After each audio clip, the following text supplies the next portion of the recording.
প্রতিবাদীদের 50 জনকে অ্যারেস্ট করা হয়েছে আমি শুনেছি। সাধারণ মানুষ চোর মমতাকে রাস্তায় পছন্দ করছে না। আজকের গদি নেড়ে গেছে বলে দিদি আপনার টনক নড়েছে না, আর ডিম থেরাপি হয়ে গেছে, পালিয়েও গেছে, বেগে গেছে। জয় শ্রীরাম।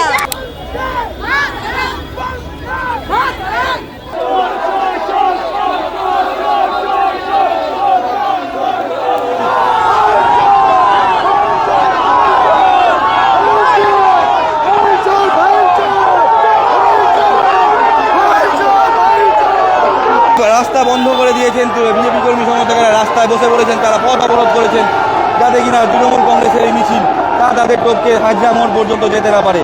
দেখতে পাচ্ছেন এই মিছিলে একদিকে যেমন চলছে তৃণমূল কংগ্রেসের কর্মী সমর্থকেরা, তেমনই কিন্তু এই মিছিলে এসে উপস্থিত হয়েছেন প্রচুর বিজেপি কর্মী সমর্থকও।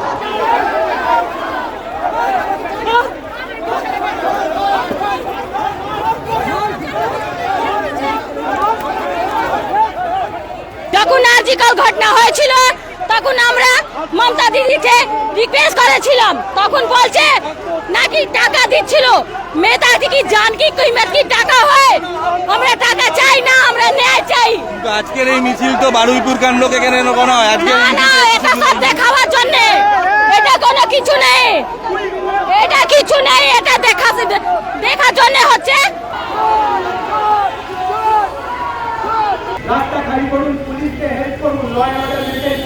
বারুইপুরের ঘটনার জন্য আমরা যে মিছিল করছিলাম তার উপরে এই অতর্কিত আক্রমণ, এটা অকল্পনীয়, ভাবনা চিন্তা করা যায় না। বিজেপি কর্মী সমর্থকদের বক্তব্য, আপনারা তো গত 15 বছরে তাদেরকে সভা সমিতি করার সুযোগই দেননি, সেক্ষেত্রে আপনারা এখানে তাও কোর্টে গিয়ে বলুক, এখানে বলে কোর্ট আমাদের পারমিশন দিল কেন? কোর্ট আমাদের তো পারমিশন দিয়েছে, তবেই তো আমরা করছি, আদারওয়াইজ তো আমরা করতাম না। তাহলে আমাদের পারমিশন দিয়েছে, আমরা করছি। আজকের যে এই গোটা ঘটনা প্রবাহ, এটা আপনাদের হাইকমান্ডকে জানিয়ে? আমার বয়স 77 বছর, ভারত স্বাধীন হতে দেখেছি, তারপরে আমি জন্মেছি 47 সালে আমার জন্ম।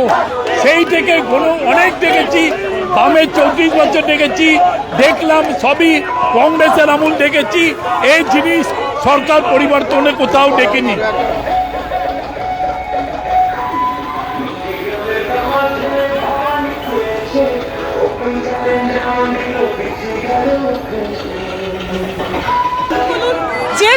যে রাজ্যে ফ্রিডম আছে সে রাজ্যে কোর্টের থেকে নিয়ে মিছিল করতে হয়। হয়েছে আমাদের সময় কখনো যে কোর্টের থেকে নিয়ে মিছিল? এই অভিযোগ তো আপনাদের বিরুদ্ধে বিজেপির বলে এসেছে, শুভেন্দু অধিকারী 104 বার। সময় কখনো এই অভিযোগ উঠেছে যে আমরা মিছিল করতে বাধা দিয়েছি? কবেই অভিযোগ উঠেছে? আমরা কোনোদিনও মিছিল করতে বাধা দিইনি। এবং বিজেপিরা নিজেদের মিছিলে অস্ত্র ব্যবহার করতো, আমাদের থেকে আপনারা কবে সেটা দেখেছেন? 3 দিন ধরে একটা মেয়ের মিসিং ডায়েরি করার পর একটা মেয়ের পচা গলা দেহ বস্তা দিয়ে পাওয়া যায়, আর এনকাউন্টার কাকে করা হয়? যে উইটনেস। এ রাজ্যে ল আছে? গণতন্ত্রের লজ্জার, গণতন্ত্রে আমরা মিছিল পেয়েছি কোর্টের পারমিশন নিয়ে, তারপরে আমাদেরকে আক্রমণ করছে, আমাদেরকে মারছে। বারুইপুর প্রতিবাদ করা যাবে না? এই রাজ্যে এটা কি চলছে?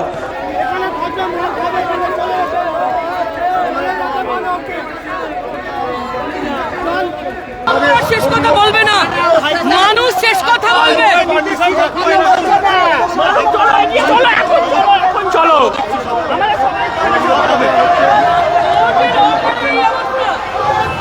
অর্ডার দিয়েছে, তারপরে এই অবস্থা, তাহলে বুঝুন।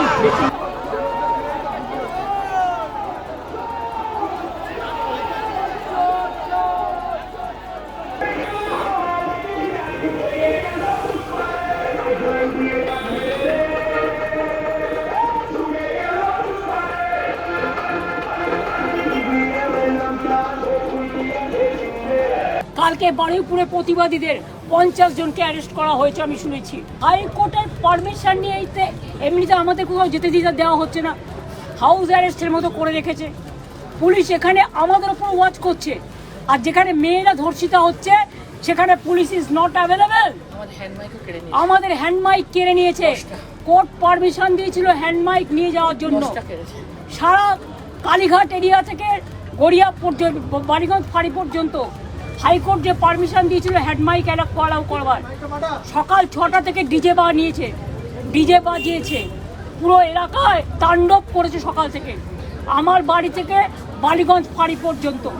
এবং ভাড়াটিয়া লুম্পেনদের গুন্ডাদের নিয়ে এসছে, মেয়েদের গায়ে যেভাবে হাত দিয়েছে, আমি তাদের রেস্কিউ করার জন্য গেটের বাইরে গেছিলাম। আমি দেখেছি প্রত্যেকের মাথায় রক্ত, মেয়েদের গাল থেকে শুরু করে, বুক থেকে শুরু করে, তাদের প্রাইভেট পার্টস থেকে শুরু করে, ছেলেদেরও মারা হয়েছে, মেয়েদেরও মারা হয়েছে। এত জঘন্যতম ঘটনা ঘটছে। এই পরিবর্তন কি বাংলার মানুষ চেয়েছিল? বাংলার মানুষ যদি পরিবর্তনই চেয়ে থাক, আমরা বলি শান্তি আসুক, স্বস্তি আসুক, ধর্ষণ কমুক, অত্যাচার কমুক, আমাদের কোর্টে গিয়ে পারমিশন নিতে হচ্ছে। ঠিক আছে, আমরা আইন মেনে চলি বলে কোর্টের পারমিশন নিয়ে মিছিল করতে গেছিল। আপনারা দেখেছেন তাণ্ডব করে কিভাবে সবাইকে পেটানো হয়েছে। যে রামের টাকা চুরি করে খায়, যারা প্রণামী বক্সের টাকা চুরি করে খায়, লজ্জা থাকা উচিত।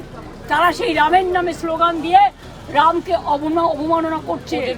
আমি বলবো, রাম কা নাম বদনাম না করো। When High Court has given the permission, how do you allow the police? Barricade যদি না সরান পুলিশ গাড়ি দিচ্ছে না ইনজুর পার্সনদের হসপিটালে যাওয়ার জন্য, শীঘ্রই আপনাদের গাড়িগুলো সরিয়ে রাস্তা খালি করুন।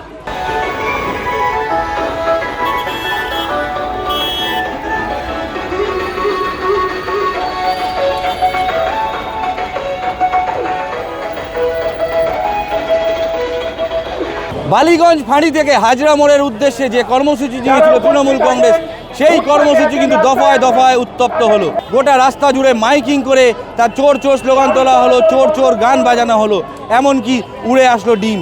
অবশ্যই মাঝপথে তৃণমূল এবং বিজেপি দুই দলের কর্মী সমর্থকেরাই নিজেদের মধ্যে মারামারিতে জড়িয়ে পড়লেন এবং কার্যত ঢালের মতো গোটা পরিস্থিতি নিয়ন্ত্রণ করে গেল কলকাতা পুলিশ।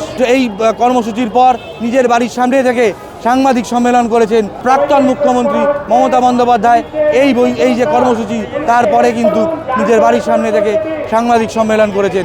তিনি দাবি করলেন যে বিশৃঙ্খল পরিস্থিতি পরিকল্পিতভাবে তৈরি করেছে ভারতীয় জনতা পার্টি। সংবাদ প্রতিদিন .in এর জন্য হাজরা থেকে ক্যামেরায় শুভজিৎ ও ত্রিদীপের সঙ্গে আমি সোমনাথ।